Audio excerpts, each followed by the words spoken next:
കേരളത്തിലെ തെരഞ്ഞെടുപ്പ് തോൽവിയെക്കുറിച്ചുള്ള വിലയിരുത്തലിൽ ഭരണപരാജയങ്ങളെക്കുറിച്ച് പരാമർശിക്കാതെ CPIM പോളിറ്റ് ബ്യൂറോ ന്യൂനപക്ഷ വോട്ടുകൾ UDFന് അനുകൂലമായെന്നും വിമതർ പാർട്ടിയെ വഞ്ചിച്ചു എന്നുമാണ് പരാമർശങ്ങൾ.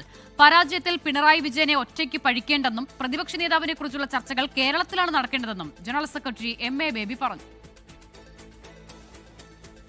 എന്തുകൊണ്ട് തോറ്റു?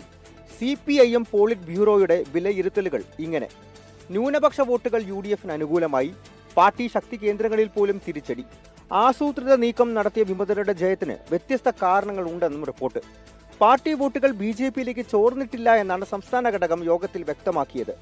പരാജയത്തിൽ പിണറായി വിജയനെ ഒറ്റയ്ക്ക് പഴിക്കേണ്ടെന്നും പാർട്ടി ഒറ്റക്കെട്ടായാണ് തിരഞ്ഞെടുപ്പിനെ നേരിട്ടതെന്നും ജനറൽ സെക്രട്ടറി MA ബേബി. പ്രതിപക്ഷ നേതാവിനെ തിരഞ്ഞെടുക്കുന്നതിൽ PBയിൽ ചർച്ച നടന്നിട്ടില്ലെന്നും MA ബേബി. അതിനെക്കുറിച്ച് ചർച്ച നടക്കേണ്ട സ്ഥലത്ത് ചർച്ച തീരുമാനം വരുമ്പോൾ ഞങ്ങൾ ഉചിതമായ തീരുമാനമെടുക്കും, നിങ്ങളെല്ലാം അറിയിക്കുകയും ചെയ്യും. പ്രതിപക്ഷ നേതൃസ്ഥാനത്തെ കുറിച്ചുള്ള ചോദ്യങ്ങൾക്ക് പിണറായി വിജയന്റെ മറുപടി ചിരി മാത്രമായിരുന്നു. ഇന്ന് ഉണ്ടാവോ പ്രഖ്യാപനം, അങ്ങനത്തെ കാര്യങ്ങളൊക്കെ സംസ്ഥാന തലത്തിൽ നാളെയാണ് ചർച്ചകൾ ആരംഭിക്കുന്നത്. 24 ഡൽഹി.